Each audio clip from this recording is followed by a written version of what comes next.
Hi అందరికీ. మామిడికాయ పచ్చడి పెడుతున్నానండి. మార్కెట్ నుంచి 4 మామిడికాయలు తెచ్చాను. అవైతే పచ్చడి చేస్తున్నానండి మా పాపల కోసం. సూపర్ టేస్టీగా బాగుంటుంది. ఇలా కట్ చేసుకుని ఇలా కోసుకోవాలండి చిన్న ముక్కల కింద. ఇట్లా చూపిస్తాను రండి. ఇలా కోసుకోవాలండి. ఇలా చిన్న చిన్న ముక్కల కింద కోసుకుని ముక్కలు చక్కగా మంచిగా కోసుకున్నాను. ఎండుమిరపకాయలండి. ఎండుమిరపకాయలు బాగా కొంచెం వేయించుకుని మిక్సీ పట్టుకున్నాను. అలాగే మెంతులు, ఆవాలు అది కూడా కొంచెం దోరదోరగా వేయించుకుని మిక్సీ పట్టాను. కల్లుప్పు అండి, కల్లుప్పు కూడా వేయించుకుని మిక్సీ పట్టుకున్నాను. అలాగే కొన్ని ఎల్లుల్లిపాయలు పలుచుకున్నాను. కాను ఇప్పుడు కలుపుకున్నానండి పచ్చడి అయితే. నేను ఫస్ట్గా అయితే కొంచెం ఉప్పు అయితే వేస్తున్నానండి. మిక్సీ పట్టుకున్న ఉప్పే.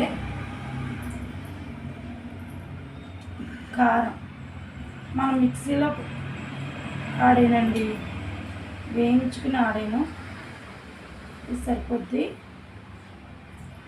అలాగే మెంతులు, ఆవాలు దోరగా వేయించుకుని మిక్సీ పట్టుకున్నాను.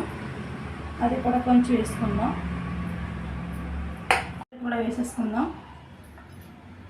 ఇది మాత్రం వేసుకున్నానండి. ఒక గుప్పుడు ఎల్లుల్లిపాయలు వేసుకున్న తర్వాత గానునండి, చాలా టేస్టీగా సూపర్ టేస్టీ ఉంటుంది. సూపర్ టేస్టీ గాను కూడా వేసుకుందాం. మనకు ఆయిల్ ఎక్కువగా ఉంటే టేస్ట్ కూడా బాగుంటుంది. ఉప్పు, కారం, నూనె అన్నీ వేసుకున్నాం కదా. ఇప్పుడైతే కలిపేసుకుందాం. మంచిగా ఇలా కలుపుకోవాలండి. చూపిస్తాను, దగ్గరగంట చూపిస్తానండి. చూడండి, మనం కలర్ ఏమి వేయం కాబట్టి కారం కొంచెం ఎర్రగా లేదు. మన ఇంట్లో ఎండుమిరపకాయలే వేయించుకుని ఆడుకున్నాను. నూనె ఎక్కువ వేసాను కదండి. కలుపుతుంటేనే టేస్ట్ సూపర్గా ఉన్నట్టు అనిపిస్తుంది.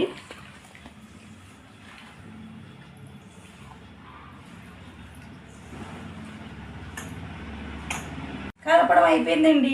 చూడండి, మంచిగా స్మెల్ బాగా వస్తుందండి. రెడీ అయిపోయింది ఆవకాయ పచ్చడి. కొన్నే పెట్టానండి, 4 కాయలే పెట్టాను మా పిల్లల కోసం అనేసి. Like, subscribe.